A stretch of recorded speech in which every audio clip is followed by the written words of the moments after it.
Have you met them yet? No. This place, it gets to people. You doing all right this evening, Mike? What? Are you good? Are you okay? Is everything copacetic? Yeah, it's been a weird night. Chica, I don't like this.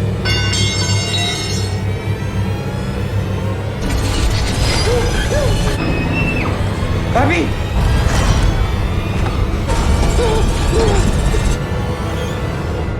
Sounds like Freddy's.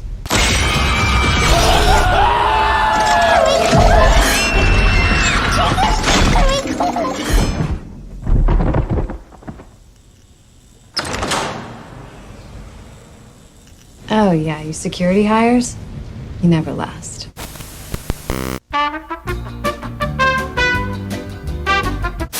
Hello! If you're watching this video, then this is a re-upload of Five Nights at Freddy's Recapped. I'm just going to use this additional segment to ask for you to subscribe to the channel with notifications on. I'm a horror themed channel, and if you want to see more additional horror content recapped to you in the style of story format with the addition of narration and a bit of true crime, then stick around because your support makes this possible. Sadly, however, this video was made before these changes were put in place, but with that being said, I hope you enjoy the video.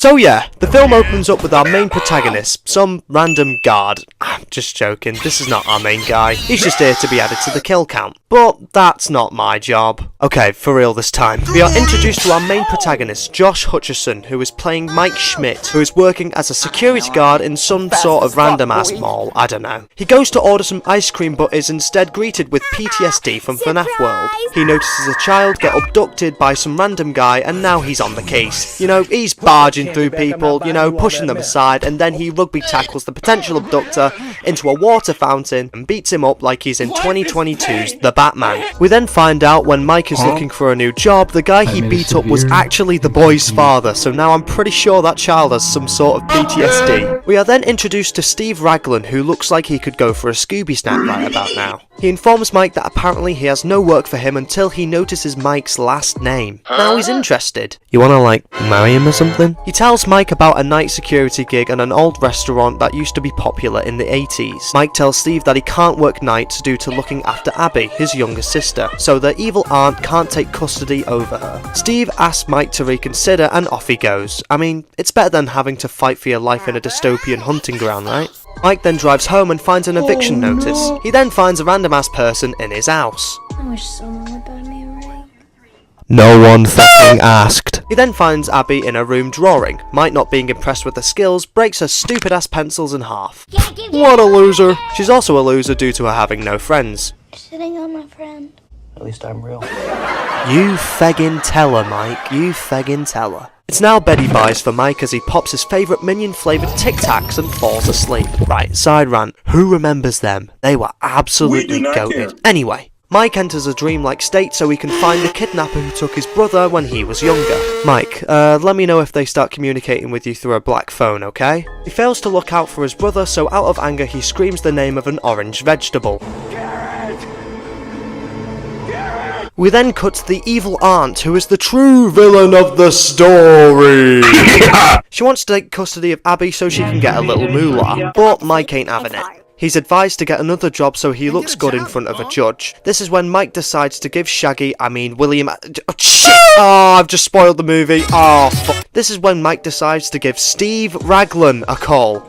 And 20 minutes in, and we're already at Freddy's. Peak pacing, I can't lie. As soon as Mike gets in, he falls asleep on the job. We are now back to him screaming carrot again until he's met by some ghost children. Ooh, spooky ghost children. Oh, no more ghost children? Okay. I wonder if they'll give him advice on how to beat the grabber. We are then treated to the best cameo in cinema. I'm actually so excited for Matt Pat to voice Toy Bonnie, you have no idea. Watch your calories. Don't you tell me how many calories I need, bitch! We find out that the aunt is using the babysitter to find evidence that they can use against Mike in court so they can get custody over Abby. The lawyer has only now noticed that this whole scheme can get him in trouble. Sit down, Doug.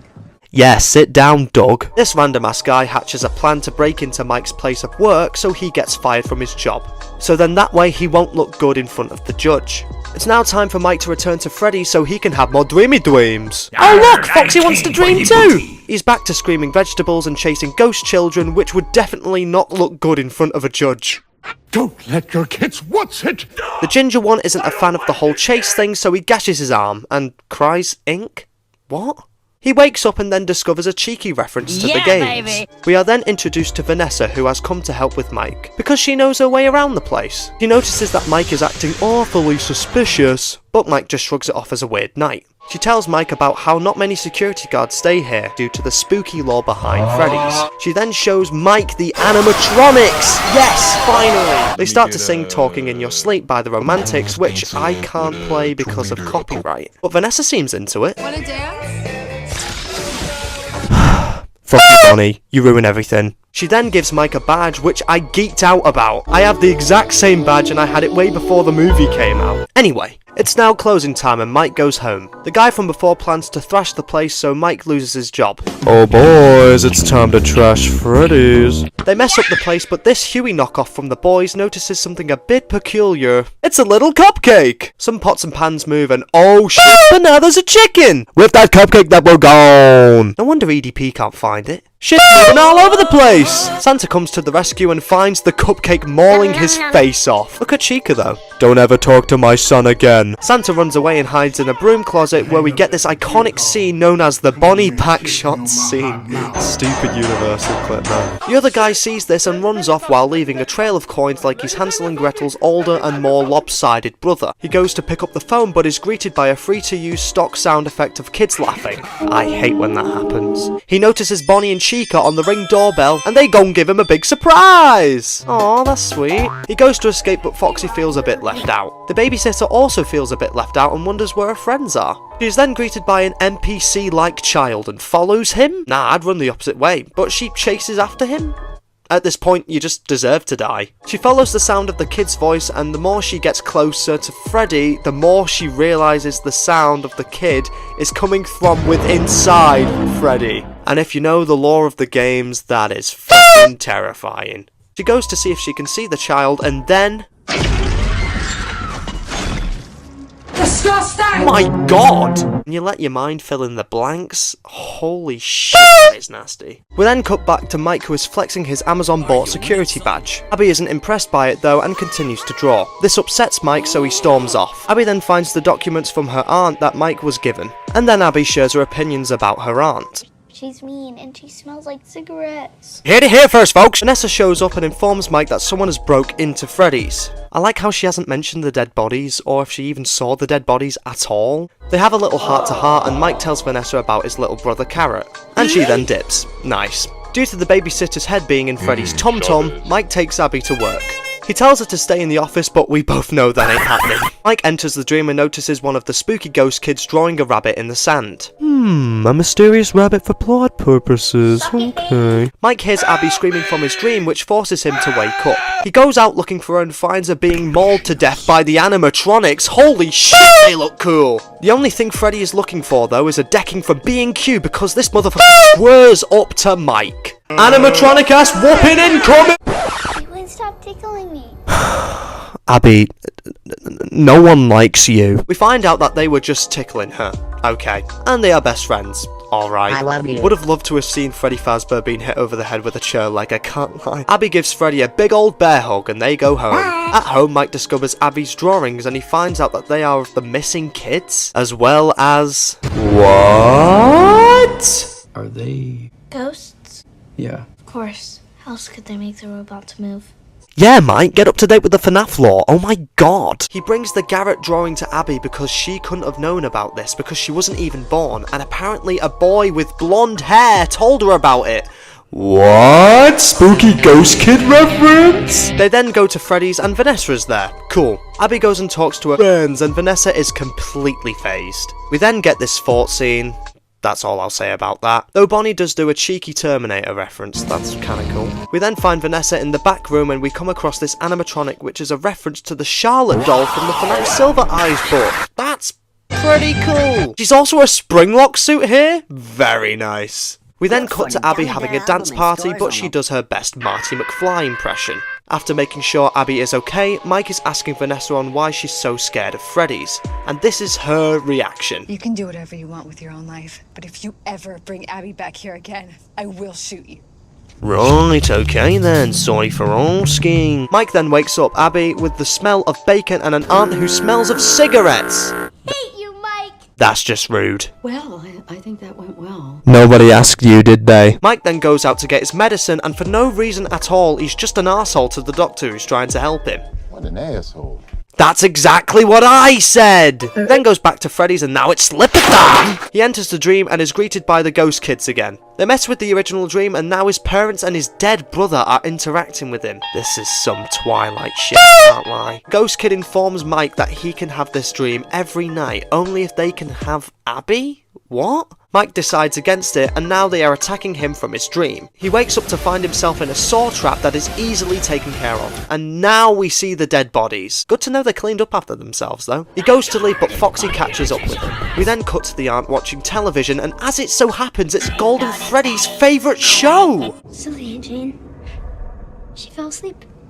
She's just not though, is she? They are then taken back to Freddy's by Corey Kenshin, as you do.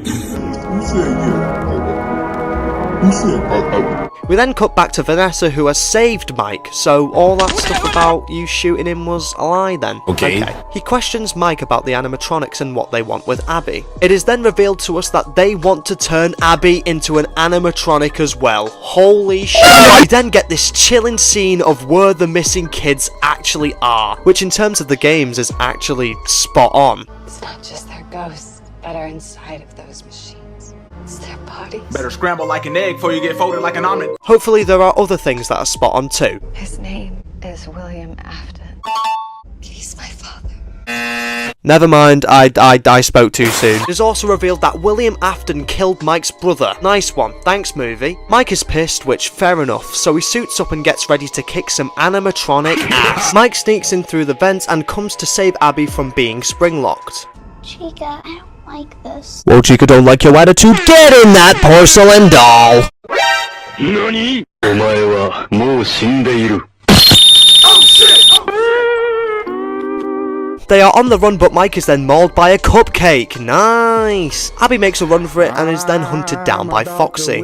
I don't even have a joke for this scene because it's just so cool. This is then followed up by one of the coolest reveals ever. Which means we finally get our animatronic ass whooping! Vanessa shows up and saves Abby from Foxy and decides to help Mike with Ghostface. Sorry, I mean William. She aims a gun at him and holy shit, she's just shot her dad. I love Freddy and Bonnie's reaction. Instead of just aiming for the head, Vanessa just decides to rage bait him. You had one job. Keep him in the dark and kill him if he got too close. That's 2 jobs. William notices that Abby is changing the drawing on the wall so the animatronics can see who the true killer really is. Vanessa stops him from getting to Abby, but in doing so she is stabbed by her own dad. Abby switches out the drawing for a more accurate one, which means William has no more power over the animatronics. They gang up on William like it's some sort of fight out of FNAF world, and they use Chica's cupcake attack, which triggers the spring locks in William's suit, which slowly but surely crushes his insides. To be fair, this scene actually does no justice for how brutal the spring locks actually are. Like, they are gruesome. If only the character said one of his famous quotes to make up for it. I always come back. He said it! He then puts his mask on and now starts the process of becoming Springtrap. Hell yeah, what a fucking finale, dude. The place starts to collapse, so Abby, Mike and Vanessa gotta get out of there as soon as possible. We then flash forward and Abby is finally making real friends. That's nice. Mike goes to see Vanessa, who is still alive but unconscious. He thanks her for everything and they leave. We then cut to Mike and Abby, who's enjoying the spaghetti and meatballs, and Abby talks about wanting to see the animatronics. Silly Abby, that stuff only happens in the sequels.